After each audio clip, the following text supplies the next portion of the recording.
In this groovy episode of Making Stuff with Things, we're going to build the chainsaw arm from Evil Dead. This is a thick video, there's a lot to go over. This thing's made out of a lot of different materials. We're talking EVA foam, we're talking 3D printed parts, we're talking styrene plastic. Now if you actually want to build your own and follow along, the STL files and the patterns for the foam will be available on our Gumroad. Alright, let's not waste any more time and let's get to the build.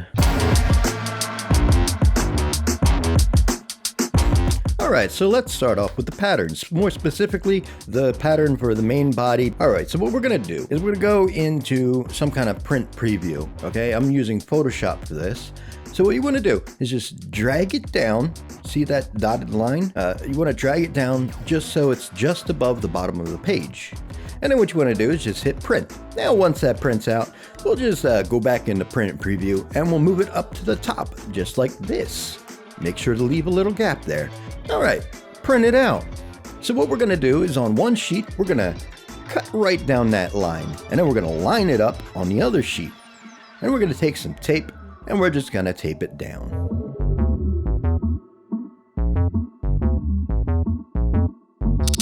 All right, so now we're gonna give these templates some rigidity and longevity. Longevity.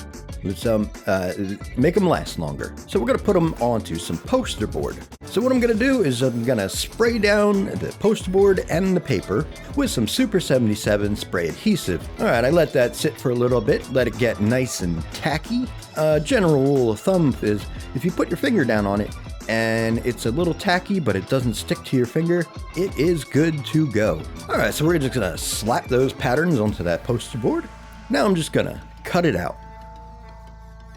All right, now let's move on to the rest of the patterns. They're pretty straightforward. Cut them out. That's it. You just cut them out.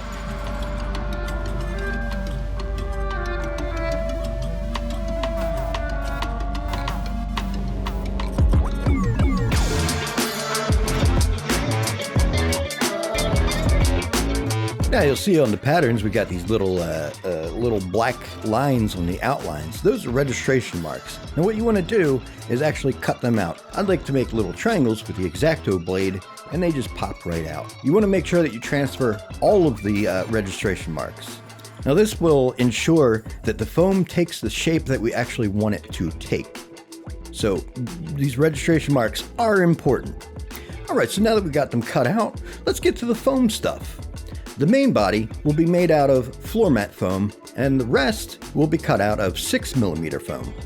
So I'm just going to go through and trace all of the patterns. I like to use little pins to hold them down, or sometimes even 1, 2, 3 blocks or machinist blocks.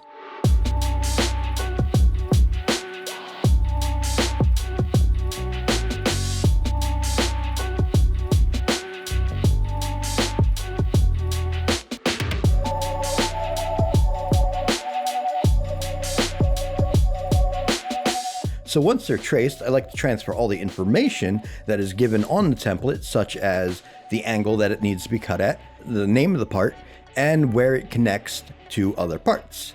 So now that we have those all traced out, it's time to cut out the foam. Now hold on there. Before you get to cutting, you gotta know some things here. You're gonna find 3 different lines on these patterns. You're gonna find a solid line, which means it needs to be cut at a straight up and down 90-degree angle. You're going to find this dashed line here. Look at that. That means 45-degree angle. And then lastly, you'll find one dotted line, and that means it's going to be cut at an extremely sharp angle. All right, let's get to cutting that foam. Now you're going to want to change your blade pretty often because the foam is notorious for dulling blades really quickly. The sharper the blade, the easier the cutting out will be.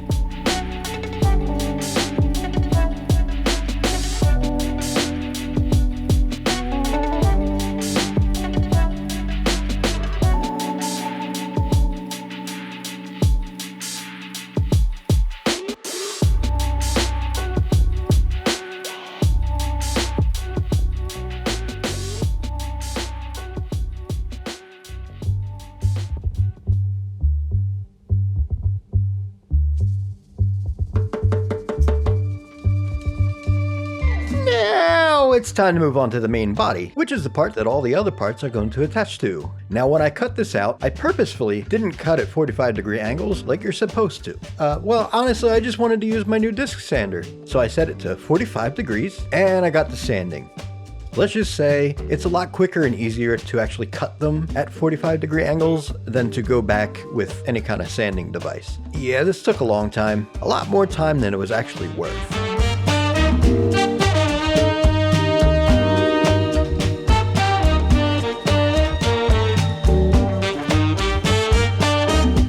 Alright, with that out of the way, now you might notice that the templates for the main body are lacking in these important registration marks.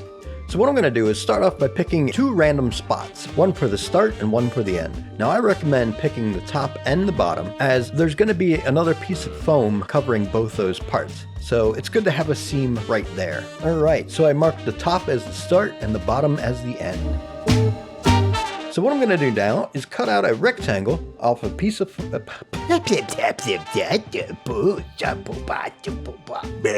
try that again, but with words. So what I'm going to do is cut out a rectangular strip from the poster board. Now we need to make this thing 4 inches wide. Alright, once that strip is cut out, we're going to make some little tabs, and these tabs are going to be used to hold together the main body template part and the strip of poster board. When I did the original chainsaw, this is how I originally constructed it, how I came up with the shapes and everything. Just through a bunch of tabs and taping things together. So you want to start the strip at the start and just tape it around and just use these tabs to hold that shape, and when you get to the end, just mark it off.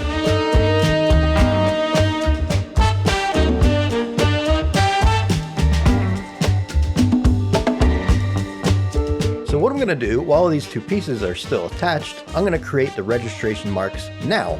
Again, this is how I did it originally. Once those registration marks are all set up, I'm going to take it off the main body template piece, and I'm going to cut it off at the end here. And then what I'm going to do is I'm going to fold it in half. Make sure it is completely in half, like not shifted in any way. And I'm going to cut out the registration marks. This way I cut out both sides at the same time.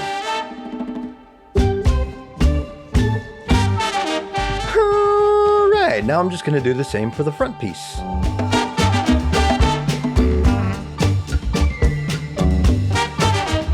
Now all that's left to do is to transfer that over onto our foam and cut it out.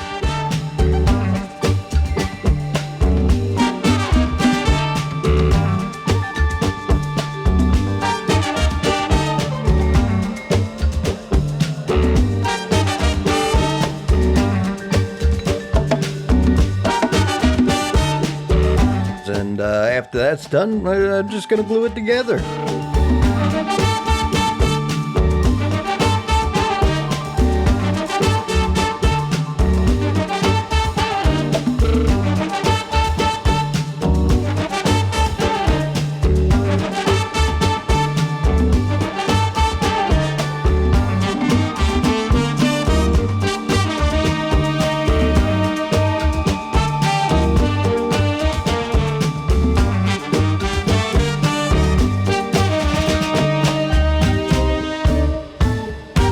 Now that we've got it glued together, we're going to add 2mm foam to the top and bottom. The top is going to look like this, and the bottom is going to look like this. And you know what? I'm feeling extra lazy, so I'm not even going to cut it out properly. I'm going to make it extra wide. I'm going to cut it to length, but I'm going to cut it extra wide so that I can just cut it off after it's glued on to see if that's easier. So first thing I'm going to do is start out with the top, and I'm going to mark that where it should end down the front. Yep, there it is. So you just pop some glue on there, and you just pop on the top.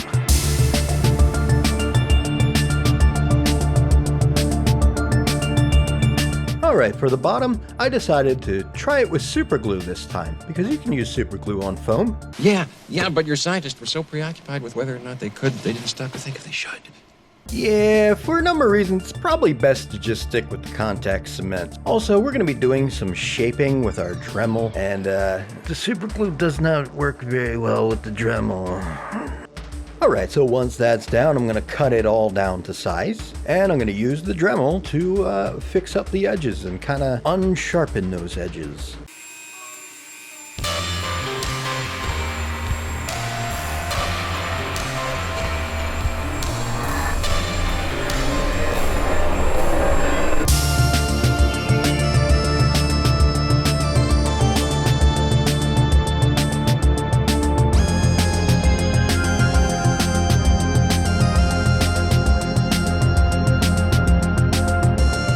All right, and with that, we're done with the main body.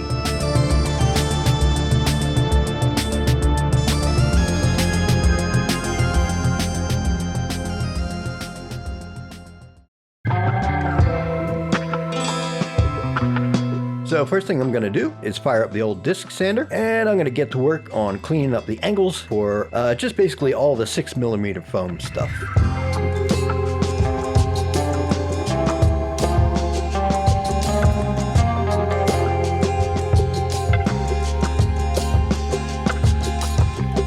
Alright, so I'm actually going to glue up all of the 6mm pieces and attach them together. So that's going to be the left side, the blade cover, and the exhaust. Just going to get that out of the way.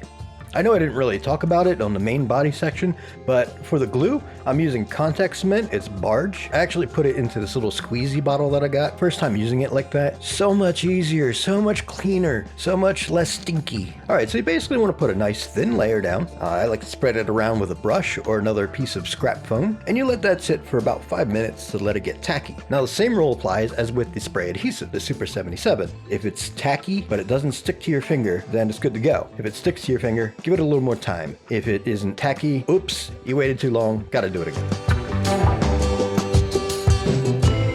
Alright, once those are glued up, I'm going to use my Dremel and I'm going to clean up any edges and also round them off a little bit.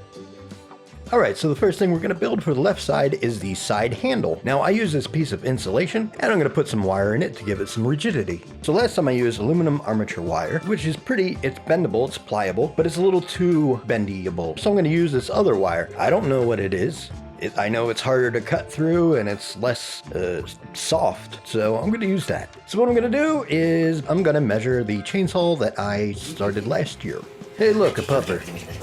Alright, back to the task at hand. I measured 15 inches. I think it's a little bit too long, so I'm going to try and shoot for 14 this time. Alright, so I just measure out the wire and cut it out. Now, I went for, I think, 33 inches on the wire, because we're actually going to double it up and braid it. So you want double the length, or a little bit more than double the length. And you actually want to make it a little bit longer than it's supposed to be. We can always cut it down later. Ow, that's hot. Hey, this actually gets pretty hot when you do this. Alright, I measured that out once that's done, and looks like we're about where we want it. Alright, so now I'm going to actually measure out the 14 inches for the insulation, and I'm just going to mark that off. Once it's marked, I cut it. Well, duh, that's what do you think we're going to do? Alright, so I'm going to stick the wire in there. Make sure that the looped part is flush with one end and you have the non-looped part sticking out. So what I'm going to do is take some plumber's putty and I'm going to putty up that hole to make sure that that wire stays in place. What you do with this stuff, you just cut off a little bit, take off the little plastic wrapper, and you just squish it a bunch until it becomes one solid color.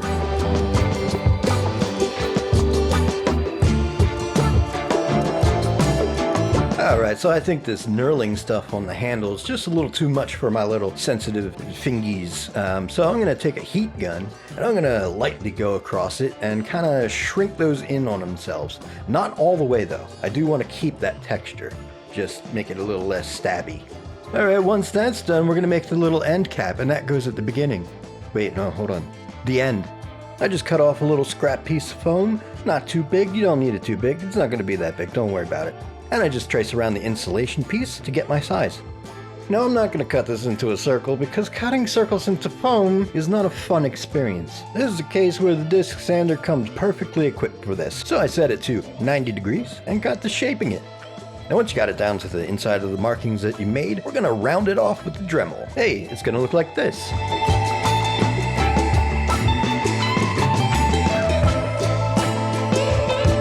Now we're going to cut out the little wrapping part that goes around the base of it. Just make a 2-inch rectangle. I didn't cut it down to length because I'm just going to cut it once I figure out how it's going to fit on.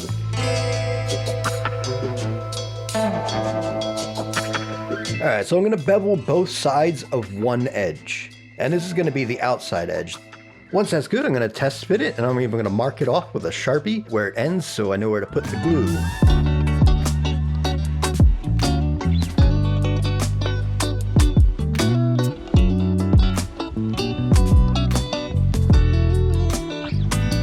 Once I get to the seam, I'm going to cut it down the size, then throw some glue into that hole, let it dry a little bit, and then stick it together. Alright, so now it's time to take care of that little nubby sticking out. And look at all those sparks. Once I took care of that, and all the fires that I started, I'm going to put it down onto the foam where I want it to be. It's going to be right towards the front, and you want to make sure that there's about 1/4 inch to 1/2 inch kind of overhanging underneath the bottom of the left side. Once I marked the hole that I'm going to cut out, I cut it out. Now I did a sloppy cut and then just went in with the Dremel and fixed it up.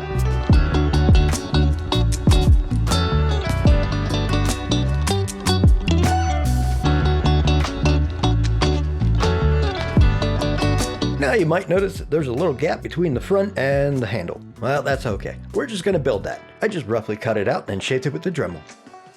Alright, once you got that down to size and all the things you need, glue it in place.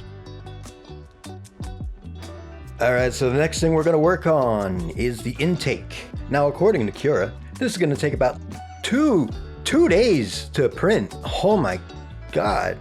Yeah, I don't have time for that. So what I'm going to do is just simply take it off the last year's chainsaw.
Anyway, moving on. So we're going to clean up this piece, not just the blood.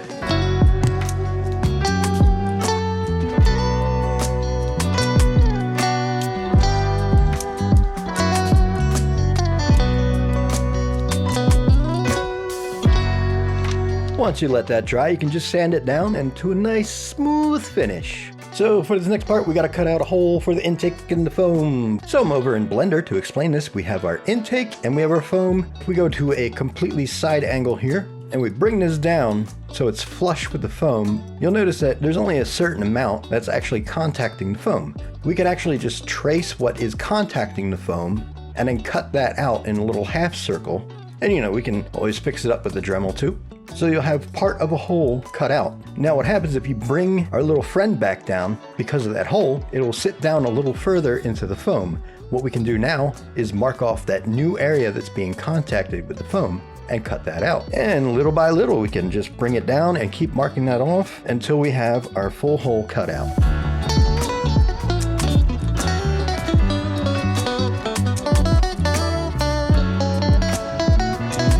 Now we also have part of this bit sticking out that gets contacted with the foam, so we're actually going to need to cut a little bit of that out too. So we're just going to kind of do the same technique. Alright, so once I have the shape of the hole cut, I'm going to put it in there, and I'm going to mark off on the intake where the foam contacts it, so I know where to put the glue again. Now there is kind of like a gap underneath. You can't really see it, but I'm going to seal it up with some hot glue.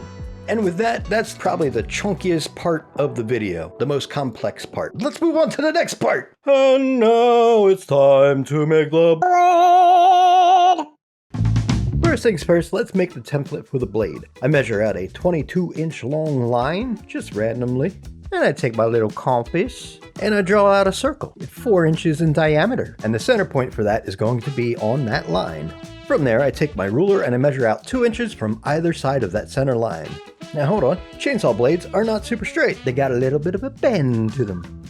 To create this, I set up a bunch of 1, 2, 3 blocks and use my ruler and bend it in a certain shape, and then I trace that out. It's gonna look something like this. Here's one I prepared earlier. Now the blade itself is going to be made out of styrene plastic. My sheets of styrene are not long enough for the chainsaw blade, so what I'm going to have to do is weld 2 sheets together end to end. But before we do that, we need to trace it onto the styrene. Once I trace it out, I actually create registration marks so I know exactly how it's supposed to go together. Now, styrene is actually pretty simple to cut out. You just score it a bunch of times, The thicker it is, the more you're gonna have to score it. You score it a couple times, and all you do is snap it one way and then snap it the other way, and it snaps right off. Now for the round bits on the edge of the chainsaw blade, I like to cut little lines going out from that curve so that I'm not cutting out one entire curve at one go. Breaking it down into smaller pieces, easy to work with, but it does require a little bit more cleanup as there's usually a few nubbies. Now we're going to weld these two pieces together, but first I want to take some sandpaper and create kind of like a ditch. So we're actually going to be using this tiny stick of styrene here. You don't really want to make the trenches larger than that. So for the adhesive, I'm using Weld On 3.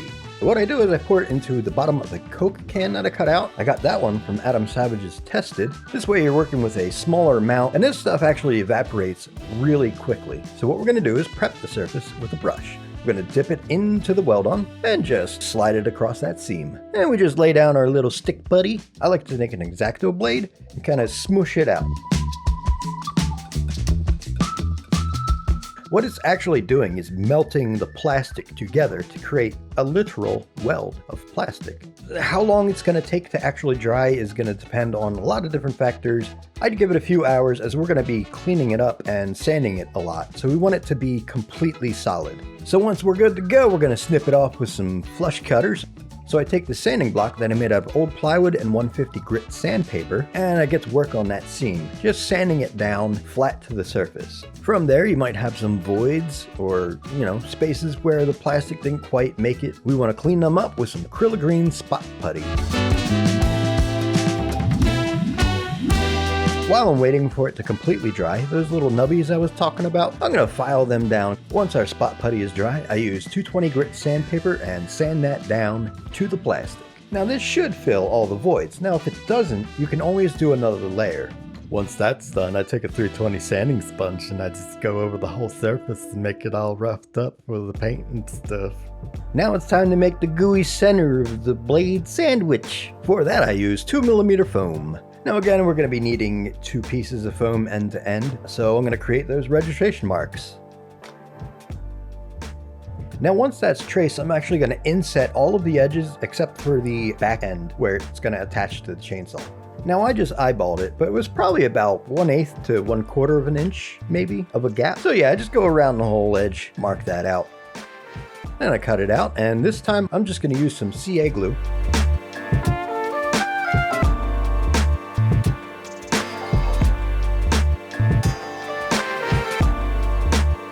Once that's glued down and dried, more CA glue, and then we put on the top. Now that the 2 pieces are together, we're going to actually sand the edges down flat so they're even with each other. One technique for making sure that you don't have any high spots is cover it in a Sharpie marker and then you sand it down. If you have a high spot, that high spot's going to get sanded down and you're going to lose the marking while it's going to stay on the other side. So now you just want to keep on going until they're even. And then I move back on to my 320 sanding sponge. I love this thing.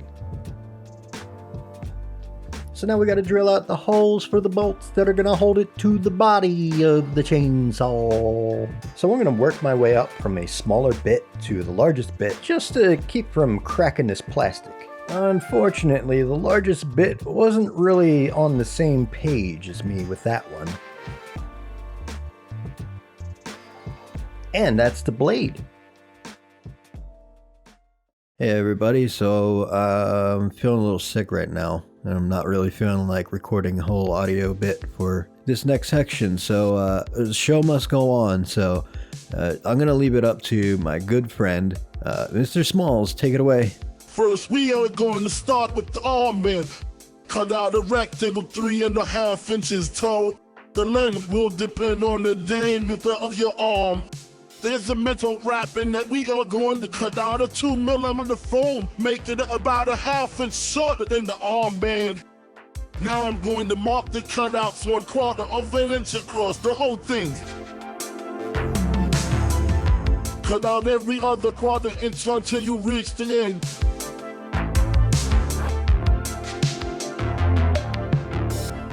Next, glue the arm end together and round off one end. Now, use your glue to attach the wrapping. Take the strip of scrap, 6 millimeter foam and shape it in a kind of old fashion. Take a look at this. Now cut it into 2 half-inch sections. Glue them on either side of the armband like this. Take some 2 millimeter foam and cut out some small nuts. Ha ha ha ha ha. Look at how small your nuts are. Make 4 of them and glue them onto each end of the fasteners. Cut out a small rectangle of 6 millimeter foam for the pole handle. You can make it whatever size you like, as long as it fits nicely in your hands. Pre-shape the foam by heating it up and rolling it into shape. Now just hold it there while it cools. Look at this fool, can't even find a seat. Glue it together, mark the left and right side. Then trace the ends on some more 6 millimeter foam. Be sure to label them appropriately. How you made a face, laugh out loud.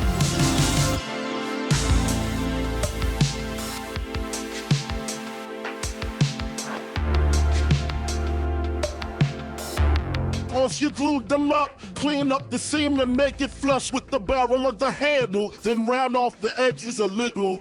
This fool has not mentioned it yet, but put your rotary tool on a low setting while shaping foam, you get more control. Take the tinny blade and score the surface a whole bunch. Keep it random and don't be afraid to slice off some chunks. We're making old wood texture. Don't cut your hand like a dummy. Keep your digits out of the way of that blade. Heat it up with the heat gun and watch the slice magically open up like a flower and bloom. Careful as the seams can start to separate, even if you let the glue dry completely. Just stick it back down and hope it holds honestly. Honestly, it takes some practice. It can be difficult to achieve this wood look. Practice on scrap foam until you feel comfortable enough to do it for real. Drill some holes into the top and bottom so we can fit this rope through. Clean up the holes with the rotary tool in a small bit. Now for the top handle, cut out 2 strips of .08 steering that are 20 millimeters wide and 7.5 inches long. For them to give a like we did with the blade. Now let's make the smaller bit that sticks out. That is made from .06 plastic. It is 3.5 inches long and 16.5 millimeters wide.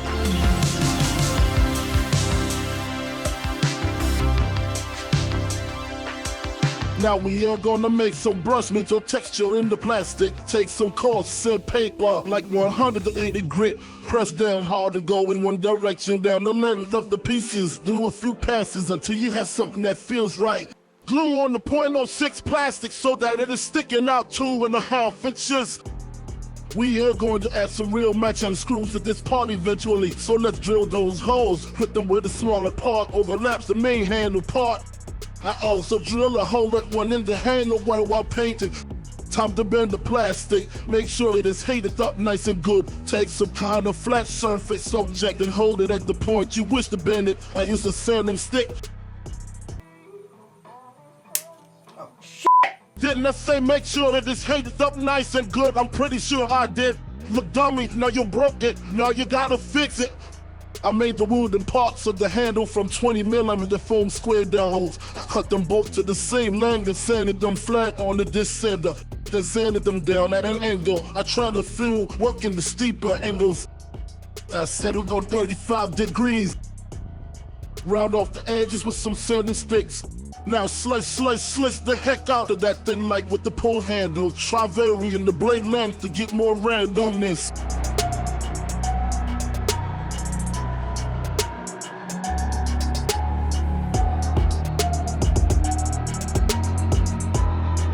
Now for the biggest pain in my backside, the Gazanoil caps. I use the caps from vitamin water bottles. They have a brand name across the top, so we gotta fill them in. I use spot putty. Look how it shrinks into the letters. Maybe another layer will work. I hate to break it to you, it didn't. I tried to mix up some baby glue with super powder. Wait, hold on, baby powder and super glue. Wait for that to sand and then sand the heck out of it. Or just buy a beverage that doesn't have the damn logo on it. Problem solved.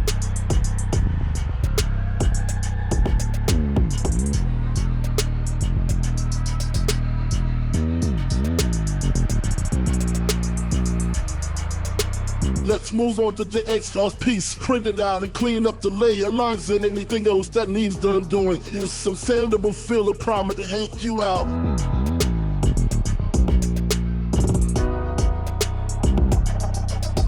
Now's a good time to print out and clean up the mesh prints included in the filers.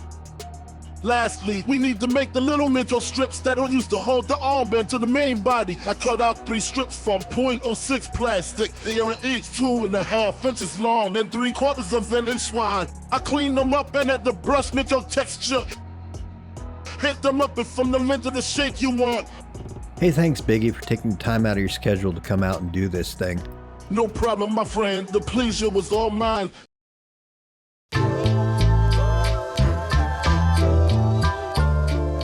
For the first assembly, let's start marking off where things are going to go. Those holes we drilled into the blade, now we got to transfer them over to the foam. So make sure you have where your blade's going to be placed and trace it through and drill those holes. Next, I'm going to mark out where the inside of the armband is going to go, and then I'm going to cut it out. Boop. Once I make a rough cut, of course I'm going to clean it up with the Dremel. It's a good idea to make sure that your hand's going to fit through the hole at this point. Yeah, should have seen that coming. Now I'm just going to attach the armband using contact cement. It is at this point it starts to become an actual thing. Because you can put your hand in it, you got the armband. Oh, I love this step when everything starts coming together. Alright, so let's attach the blade cover and the exhaust base. So now we're actually going to want to put that mesh inside the exhaust piece. I just cut out an appropriate size circle, and if it doesn't fit, which it didn't, I just kind of go around and clip off a little bit at a time until it fits. Then you're just going to use some CA glue and glue it in place. Once that's good to go, attach it to the exhaust base. Now make sure it's in the right orientation. It wants to be an X if you're looking at it straight on, not a plus. Alright, so let's mark off where the entire left side is going to go. Before you glue it on, make sure you put in that mesh. Otherwise it's going to be too late. Now we're just glue it into place with contact cement.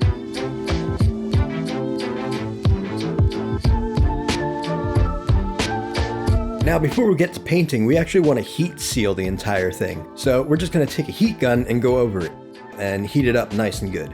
Now, careful of the seams because the glue can start to separate, as with the wooden handle that we tried to make. If it comes apart, just stick it back together. Also, keep in mind that you have 3D printed parts. Mine are made out of PLA, so they have a low melting temperature. Keep that in mind. So yeah, try not to hold it over the printed parts too long. Next, I'm just going to rough cut out a little rectangle here, and that's going to go inside the armband so we can actually hang it up while we go to paint it. I just use some hot glue to hold it in place. And now is a perfect time to grab a snack from the freezer. Ah, this should do. Now you can attach a little clippy to it. Whee!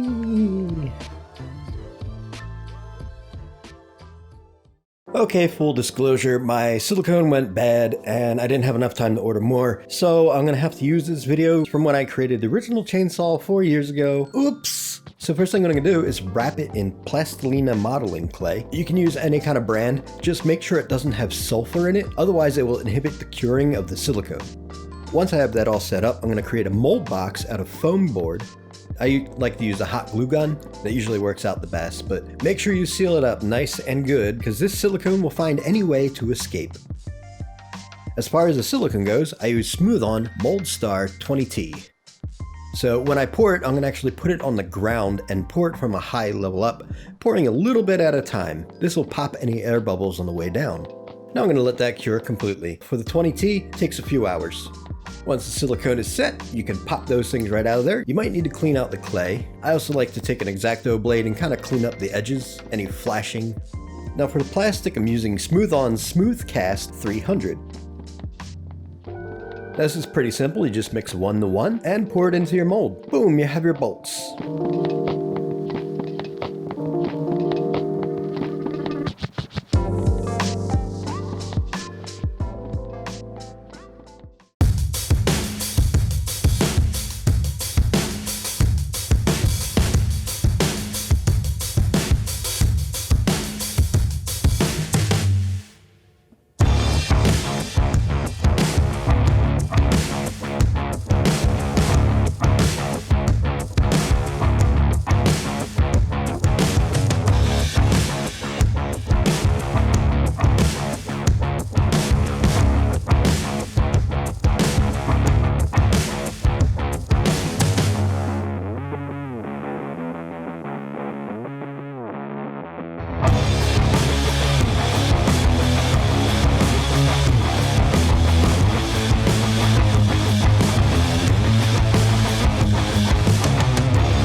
Now before I do assembly, I actually want to clear coat everything, but before I do that, I actually want to put the teeth onto the blade.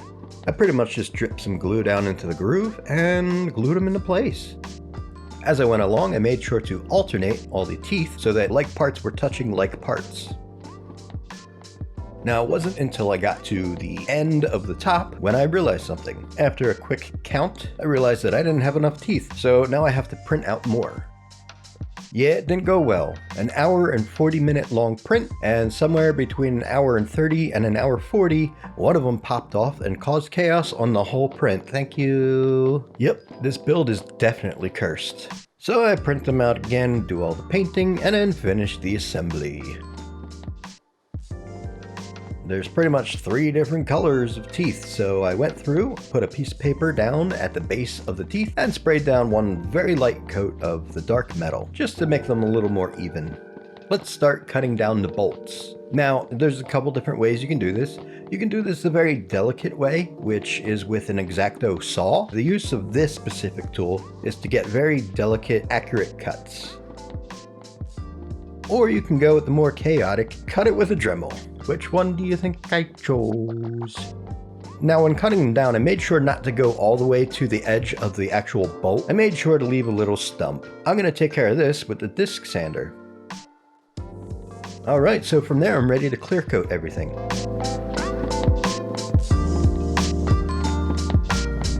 Alright, so now that everything is clear coated, we're going to start the assembly. I'm going to start with the top handle. More specifically, I'm going to start with the wood pieces and gluing them to the handle. So I took some 220 sandpaper and just sanded back the paint so that the glue can have something that's not paint to grab onto.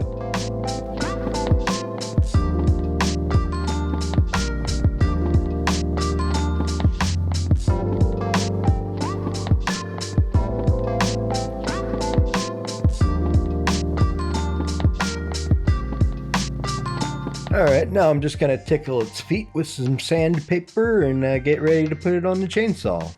Now I make sure to get the handle exactly where I want to put it. It's probably a best idea if you actually stand up for this and look at it from above. That way you can see if you're in the center, if you're straight, and all that stuff. So once I get it where I want it, I actually mark it off. I took a file and I just used the edge of it to kind of scratch into the paint. This way it would also give the glue a little something more to grab onto. And I just glue it on, 1 foot at a time. And then I just glue one of our cast bolts onto each foot. Now I'm going to take the little screw heads that I cast and I'm going to put them on the top handle, 1 on each side. Make sure to inset it from each end as well. Now the actual prop does have electrical tape on the handle towards the back, so I make sure to put that on there too. Now it's time to glue on strips. Now I was a little worried because I had marked each one where they go, but those were immediately covered with paint. Because they were preformed to the chainsaw, they actually only went together in one specific way. So it was like a puzzle piece. Anyway, I just glue that on and glue a bolt onto each end, and then I repeat that for the other 2. I also make sure to glue on the 2 bolts on the front, 1 on each side, and making sure it's on that 2mm foam. Next up are the gas and oil caps. I put the red one in the front, black one in the back. Alright, so let's move on to the rope pull handle. Now I'm just using 6mm jute rope, and to cut this, I just put some electrical tape where I want to cut it, and I cut it with a mat knife. Then I drip some CA glue on the end there, hit it with some kicker, and then remove the tape. Now I just jam it into the hole. I don't actually glue it in yet, because I'm actually going to have to remove this thing.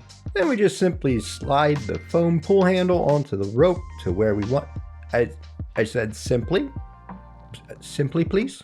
Then we painstakingly get the rope through the hole that we drilled in the pull handle eventually, and we pull that to about the height that we want, and then we tie a knot. Once I have the knot where I want it, I'm going to pull it tight, and I'm going to drip some CA glue onto the end of it so that it will hold its place, and then I cut off the excess. After that, I just glue the end into the chainsaw. Now after that's done, I just looked around a little bit, made sure I wasn't missing anything, and I realized something looked a little funny. This tape is supposed to go in the back. I put it in the front. For some reason I didn't catch that, but you know what? Nah, whatever. I just pull it off, and I grab a new piece of tape, and I put it on there. And I make sure to do my little sanding technique. Now for the bending of the handle. I'm going to decide where I'm going to bend it at, and on that point on the top, I'm actually going to cut a little V groove into it, so this way it doesn't bunch up where it's going to bend. Keep in mind, once you do this, you cannot go back. Now, as Biggie pointed out, we're going to be using some real machine screws on this thing. I'm going to use these 2 small screws. They're both different sizes from each other. You can use whatever size you want. So yeah, just put them in the holes and put the nuts on. There you go. And that's actually the final assembly. But now it's on to my favorite part of any build.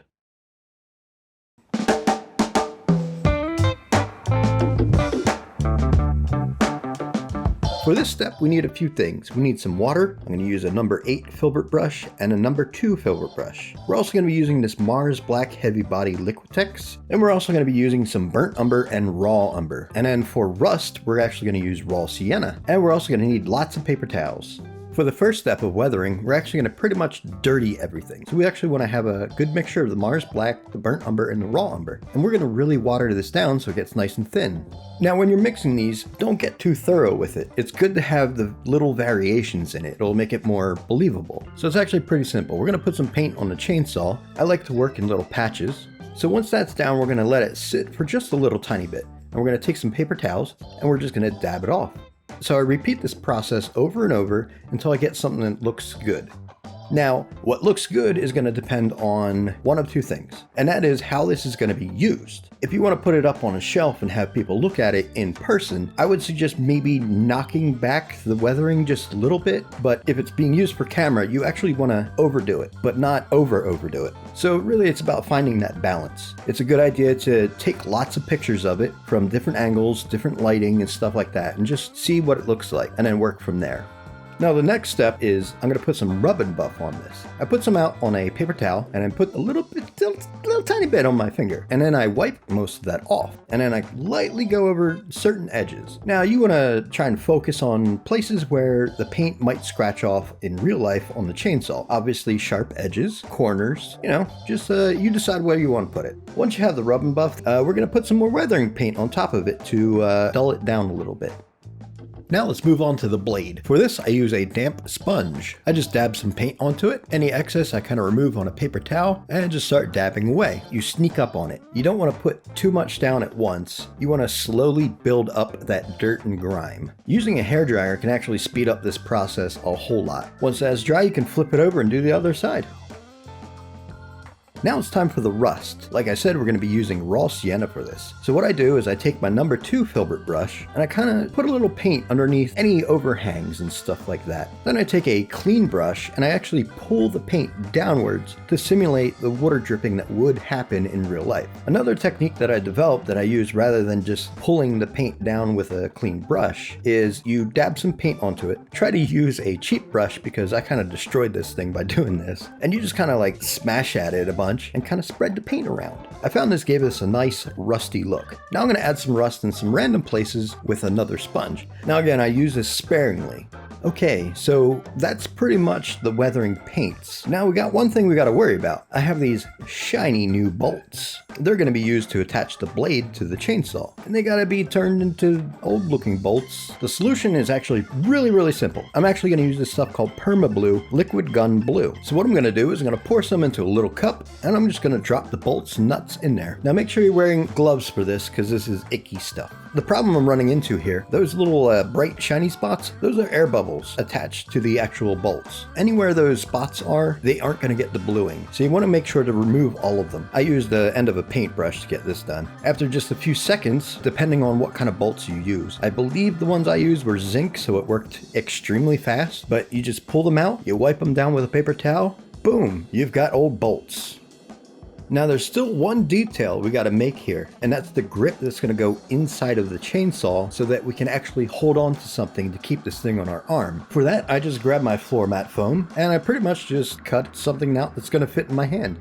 I use my Dremel to shape it up to get it nice and comfortable, put little grooves in it to where my fingers can fit. And then I took a scrap piece from when I was cutting it down to size. I'm going to use that as a spacer. So I'm just going to glue those two pieces together. And then after that, I'm going to shape it up a little bit more. So now we got to attach it to the actual chainsaw. Unfortunately, I can't show you what's happening here, but basically I'm just taking the brush from my barge and sticking in the chainsaw and just kind of wiggling it around, hoping I get some in the right spot. And I go to install the thing and it doesn't hold. Somehow I managed to get absolutely no glue on the side of the chainsaw. Where it went, I don't know. So I just go for it again. This time I try to make sure they get it on the side, and then I stick my hand in there. Make sure you have gloves on for this. And I just kind of mushed it around and spread it around the wall to make sure that it's covering the area that I need. It worked. Good job. Once that's set, give it a good little test. Now all that's left to do is attach the blade. And with that,